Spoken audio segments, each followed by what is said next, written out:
Assalamualaikum warahmatullahi wabarakatuh. Perkenalkan, nama saya Frindi Putramawati, NIM 202033181. Saya berasal dari kelas 3D, program studi pendidikan guru sekolah dasar. Di sini saya membuat video tugas dari mata kuliah keterampilan berbahasa Indonesia, yaitu menjawab soal uji kompetensi 1. Pertanyaan yang pertama, jelaskan berdasarkan temuan mahasiswa di lapangan, faktor apa saja yang menyebabkan terjadinya kesalahan penulisan ejaan. Berikan contoh kesalahan ejaan yang sering muncul. Jawabannya, faktor penyebab terjadinya kesalahan penulisan ejaan. Yang pertama, kurangnya penguasaan kaidah penulisan ejaan. Yang kedua, kurang teliti dalam menulis. Yang ketiga, kurangnya penguasaan kosakata yang kurang. Contoh kesalahan ejaan yang sering muncul. Kesalahan di penulisan kaflin yaitu KAVLING. Di tulisan kafling itu kekurangan huruf E dan kebenarannya menggunakan huruf E yaitu KAVELING. Kesalahan yang kedua yaitu penulisan Februari menggunakan huruf P, tetapi kebenarannya menggunakan huruf F yaitu Februari. Nah, kesalahan yang ketiga yaitu menggunakan PH, tetapi di kebenarannya penulisan foto itu memakai huruf F bukan PH. Kesalahan yang ketiga yaitu kualitas menggunakan huruf W, padahal kebenarannya menggunakan huruf U. Kesalahan yang kelima yaitu kata deterjen. Di sini menggunakan huruf J, tetapi kebenarannya menggunakan huruf G yaitu detergen. Nah, sekarang soal yang kedua. Bagaimana langkah membedakan kutipan langsung dan kutipan tidak langsung dalam proses pengutipan? Jelaskan dan berikan contohnya. Kutipan langsung. Yang pertama, tidak mengalami perubahan terhadap teks yang dikutip. Yang kedua, memakai tanda SIC apabila terdapat kesalahan dalam teks aslinya. Yang ketiga, terdapat penggunaan tanda titik berspasi yang berjumlah 3 buah. Yang keempat, membubuhkan sumber kutipan dengan menggunakan sistem APA, MLA maupun sistem yang berlaku lainnya. Contoh kutipan langsung. Menurut Huda dan kawan-kawan, garis miring kurung buka 2021.294 kurung tutup menjelaskan bahwa pembelajaran sastra di sekolah tidak berdiri sendiri sebagai mata pelajaran yang mandiri, tetapi menjadi bagian dari mata pelajaran bahasa Indonesia dan sastra Indonesia. Sekarang yang kutipan tidak langsung. Yang pertama, mengalami perubahan kalimat pada teks yang dikutip. Yang kedua, tidak ada perubahan ide pikiran dari pendapat orang yang dikutip. Yang ketiga, disampaikan sesuai pemahaman penulis terhadap teori yang dikutip. Yang keempat, diakhiri dengan nomor kutipan tanpa tanda petik 2. Contohnya, contoh kutipan tidak langsung. Huda dan kawan-kawan, kurung buka 2021, kurung tutup, memaparkan bahwa mata pelajaran bahasa Indonesia di dalamnya memuat materi pembelajaran bahasa dan pembelajaran sastra. Nah, sekarang soal yang ketiga. Apa perbedaan dari biografi dan bibliografi? Jelaskan disertai dengan contohnya. Biografi adalah sebuah kisah atau keterangan tentang kehidupan seseorang yang ditulis oleh orang lain. Contoh biografi Raden Adjeng Kartini. Raden Adjeng Kartini, lebih tepat disebut Raden Ayu Kartini, lahir di Jepara, Jawa Tengah, 21 April 1879. Meninggal di Rembang, Jawa Tengah, tanggal 17 September 1904. Raden Ayu Kartini adalah seorang tokoh suku Jawa dan pahlawan nasional Indonesia. Kartini dikenal sebagai pelopor kebangkitan perempuan pribumi. Sekarang yang bibliografi. Bibliografi adalah sebuah daftar yang berisi judul buku, artikel-artikel, dan bahan-bahan penerbitan lainnya yang mempunyai pertalian sebuah karangan atau sebagian dari karangan yang sedang digarap. Contoh dari bibliografi. Abdullah Ahmad 1987, Tengku Abdur Rahman dan Dasar Luar Malaysia 1963 sampai 1970, Kuala Lumpur, Berita Publishing SDN.BHD. Yang keempat, apa perbedaan makna kata pukul dan jam? Jelaskan jika dilihat dari penggunaan untuk menunjukkan kata pergantian waktu. Jelaskan disertai dengan contoh kalimatnya. Kata pukul untuk menunjukkan saat atau waktu di mana peristiwa akan terjadi. Contohnya, toko kami tutup pukul 21.00. Yang selanjutnya itu kata jam, menunjukkan masa atau jangka waktu yang sering juga kita sebut sebagai durasi. Contohnya, jarak tempuh Jakarta ke Bandung dengan kereta api sekitar 2 jam. Nah, soal yang kelima. Bahasa berdasarkan hakikatnya merupakan sistem bunyi bermakna.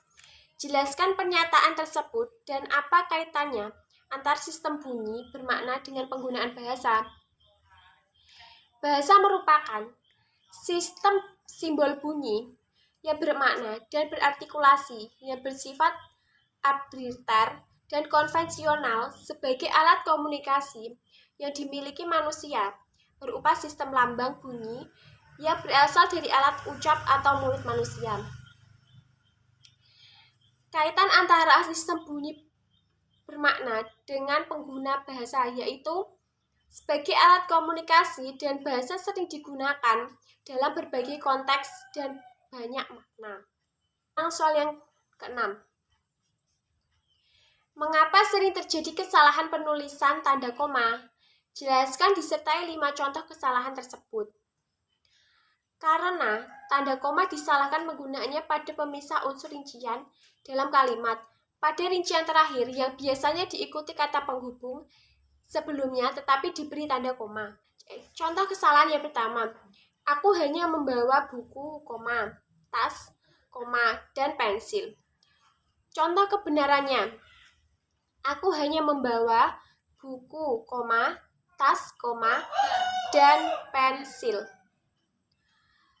Kesalahan yang kedua, saya ingin membeli roti tetapi uang saya habis. Kebenarannya, saya ingin membeli roti, tetapi uang saya habis.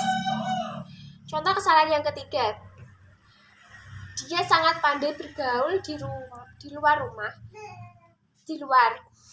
Contoh kesalahan yang ketiga, dia sangat pandai bergaul di luar, tetapi, sangat diam jika di dalam rumah. Contoh kebenarannya, dia sangat pandai bergaul di luar, tetapi sangat diam jika di dalam rumah. Contoh kesalahan yang keempat, yaitu ibu berbelanja keperluan memasak seperti garam, gula, kecap, dan minyak goreng. Contoh kebenarannya, ibu berbelanja keperluan memasak seperti garam, kecap, dan minyak goreng. Contoh kesalahan yang kelima, hati-hati ya, jalannya licin. Contoh kebenarannya, hati-hati, jalannya licin. Soal nomor 7. Apa perbedaan dari makna dari tanda titik 2 dan titik koma? Jelaskan disertai 2 contoh penggunaan tanda tersebut yang benar. Tanda titik 2. Tanda titik 2 dipakai pada akhir suatu pernyataan lengkap yang diikuti pemerincian atau penjelasan. Contohnya, yang pertama, mereka memerlukan perabot rumah tangga.